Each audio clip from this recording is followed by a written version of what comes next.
Isso não foi só uma traição, foi um plano.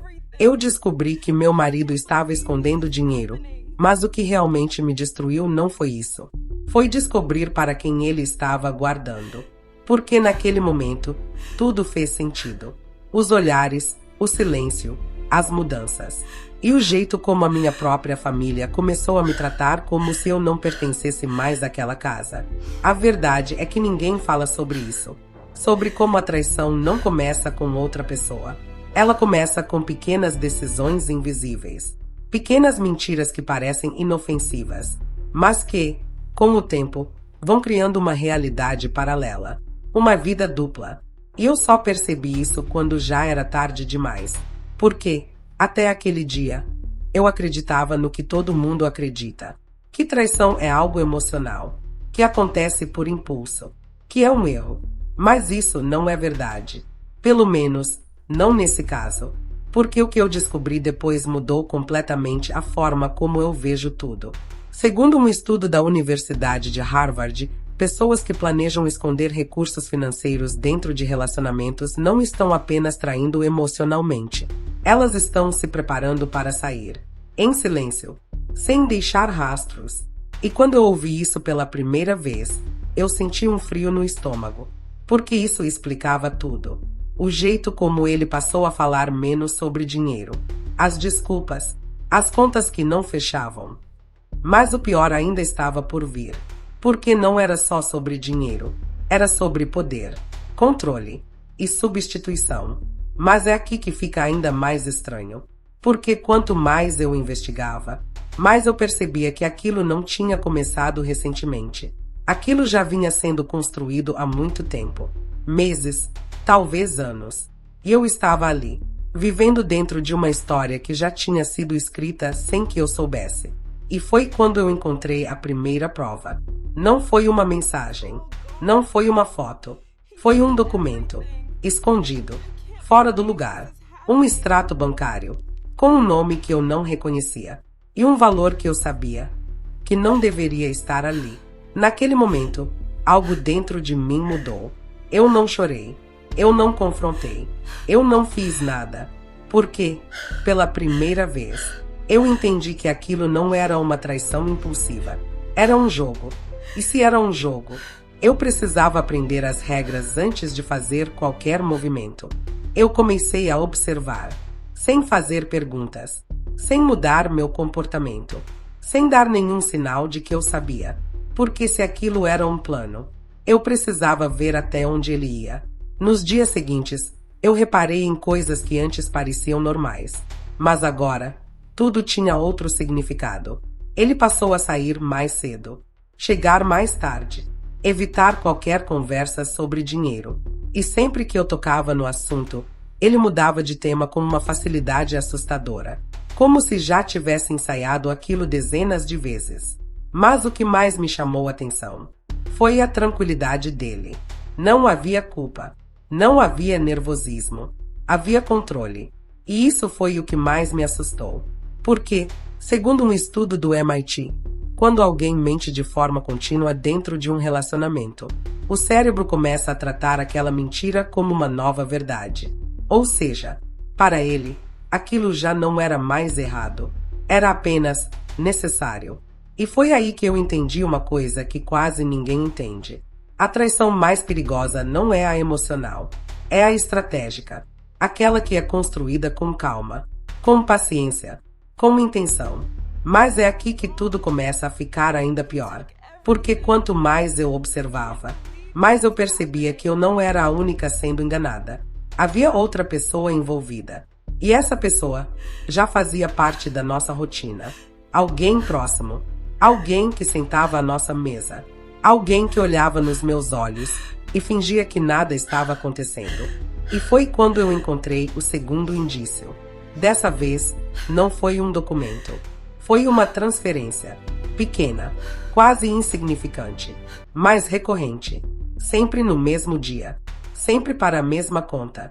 E o nome era o mesmo do extrato que eu tinha encontrado antes. Naquele momento, eu senti algo diferente. Não era tristeza. Não era raiva. Era clareza. Porque agora eu sabia. Isso não era um erro. Era um plano financeiro. E quando o dinheiro entra na traição, a história muda completamente. Porque não é mais sobre sentimento. É sobre substituição. E alguém estava sendo preparado para ocupar o meu lugar. Mas eu ainda não sabia quem. E isso me consumia. Porque quanto mais eu pensava, mais possibilidades surgiam. Amiga, parente, alguém do trabalho. Mas a resposta veio de um jeito que eu nunca teria imaginado. E foi aí que tudo começou a desmoronar. A resposta veio em um domingo. Um daqueles dias em que tudo parece normal demais. Almoço em família. Mesa cheia. Conversas superficiais. Sorrisos que, agora eu sabia, não eram reais. Eu estava sentada, observando, em silêncio, quando percebi algo estranho. Minha cunhada, ela estava diferente. Não no jeito de falar, mas no jeito de olhar. Principalmente para ele. Havia uma troca ali, rápida, sutil, mas carregada de algo que não deveria existir. E foi nesse momento que tudo começou a se encaixar. As transferências, o nome no extrato, a presença constante e a forma como ela sempre estava por perto. Mas é aqui que fica ainda mais perturbador, porque ninguém mais parecia perceber. Ou talvez todos já soubessem, menos eu. Segundo um estudo da Universidade de Stanford, quando uma mentira envolve mais de duas pessoas, ela deixa de ser um segredo e se torna um sistema. Um sistema onde todos desempenham um papel, mesmo que em silêncio. E ali, naquela mesa, eu percebi que estava cercada por um sistema, onde eu era a única peça que não sabia do jogo. Mas ao invés de reagir, eu fiz algo diferente. Eu comecei a jogar. Naquela mesma noite, eu fiz algo que mudou completamente o rumo da história. Eu transferi uma quantia da nossa conta conjunta. Não tudo, apenas o suficiente para ver o que aconteceria. Um teste, um experimento. E a reação dele veio mais rápido do que eu esperava. Na manhã seguinte, ele estava diferente. Tenso, impaciente. Ele não perguntou diretamente, mas tentou descobrir, indiretamente, como se estivesse com medo de confirmar algo. E foi aí que eu tive certeza. O dinheiro não era só importante. Era essencial para o plano dele. Mas eu fui além. Eu comecei a documentar tudo. Cada transferência, cada comportamento, cada mudança. Porque, pela primeira vez, eu não estava tentando salvar o casamento. Eu estava tentando entender a verdade. E a verdade era muito maior do que eu imaginava. Porque aquilo não era só sobre traição. Era sobre herança. Sim, herança. Algo que ele nunca mencionou, mas que começou a aparecer em conversas soltas, em comentários discretos, em decisões que não faziam sentido. E foi quando eu liguei todos os pontos. Ele não estava apenas me traindo. Ele estava se preparando para me substituir, antes mesmo de tudo acabar. Mas o mais chocante ainda estava por vir. Porque existia um detalhe que tornava tudo ainda mais cruel. E eu só descobriria isso dias depois, quando decidi confrontar, não com palavras, mas com provas. Eu não confrontei imediatamente. E essa foi a decisão mais importante que eu tomei. Porque, naquele ponto, não era mais sobre descobrir. Eu já sabia. Era sobre fazer tudo aparecer da forma certa, no momento certo. E, principalmente, na frente das pessoas certas. Durante os dias seguintes, eu mantive tudo absolutamente normal. Sorri, conversei, participei, como se nada estivesse acontecendo. Mas por dentro, eu estava montando cada peça, cada detalhe, cada prova. Porque se aquilo era um jogo, eu ia encerrar com uma única jogada. Mas é aqui que tudo começa a ficar ainda mais intenso. Porque, quanto mais eu investigava, mais eu percebia que não era só sobre dinheiro escondido. Era sobre um plano de longo prazo. Um plano onde eu já não existia mais. Eu encontrei mensagens, não explícitas, mas suficientes. Frases incompletas, códigos, conversas apagadas, mas que deixavam rastros. E nesses rastros, havia intenção, havia planejamento. E havia algo pior. Havia expectativa. Como se eles já estivessem esperando o momento certo para assumir tudo. Segundo um estudo da Universidade de Cambridge, quando duas pessoas compartilham um segredo contra uma terceira, elas criam um vínculo mais forte entre si, baseado não em amor, mas em cumplicidade. E aquele tipo de cumplicidade é extremamente perigoso, porque ela não quebra fácil. Mas eu não precisava quebrar. Eu só precisava expor. E foi aí que eu tive a ideia. Um jantar. Simples. Familiar. Como tantos outros. Mas dessa vez, com um propósito. Eu organizei tudo. Cada detalhe. Cada pessoa. Inclusive ela. Porque eu queria ver até onde eles iriam manter a mentira. A mesa estava pronta. As conversas começaram. Tudo parecia igual. Mas não estava.